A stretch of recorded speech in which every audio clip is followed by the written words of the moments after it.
বারবার পেট ফুলে যাচ্ছে, গলা বুক জ্বালা করছে, বুক ভার হয়ে আছে, প্রত্যেক দিন প্যান্ডি, ওমেসডি, অ্যান্টাসিড খেতে হচ্ছে।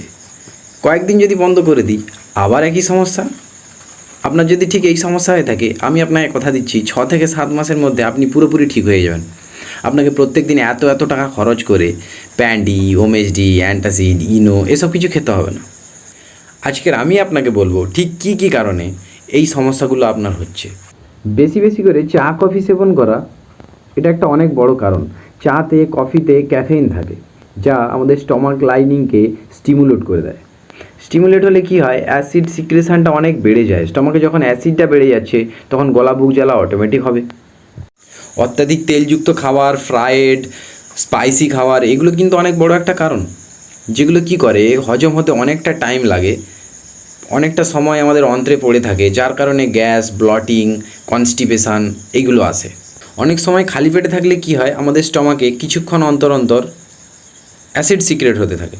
অ্যাসিডটা কী করে, আমাদের খাবারটাকে হজম হতে সাহায্য করে। এবারে স্টমাকে যখন খাবারটা থাকছে না, তখন ও কী করে, আমাদের স্টমাকে যে মিউকোসাল লেয়ার থাকে তাকে পুড়িয়ে দেয়, যার কারণে গ্যাস্ট্রাইটিস, এর ফলে আলসার এইসবের সৃষ্টি হয়। আর এগুলো হলে তো এমনিতেই বদহজম হবে। জলের পরিমাণটা কম হলে গ্যাসের সমস্যা তৈরি হয়। কীরকম, আমরা খাওয়ার 1 ঘন্টা পর পর্যাপ্ত পরিমাণে যদি জল না খাই, ডাইজেশানটা সঠিকভাবে হয় না। ডাইজেশানে জলেরও প্রয়োজন থাকে। তো জল যদি পর্যাপ্ত পরিমাণে না হয়, গ্যাস তো হবে। দেখুন, গ্যাস, অ্যাসিড এগুলো আমরা অনেক ছোটোভাবে নিই। ধরুন গ্যাস অ্যাসিড হয়ে গেছে, আমরা ছোট্ট করে একটু ইনো খেয়ে নিলাম, বা প্যান্ডি, ওমেসডি বা অ্যান্টাসিড লিকুইড যেটা পাওয়া যায় সেগুলো খেয়ে নিলাম, গলা বুক জ্বালা কমে গেল, হারিপান যেটা ছিল সেটা কমে গেল। আবার কয়েকদিন পরে হচ্ছে, আবার খেয়ে নিলাম ঔষধ, আবার কয়েকদিন পরে হচ্ছে, আবার খেয়ে নিলাম ঔষধ।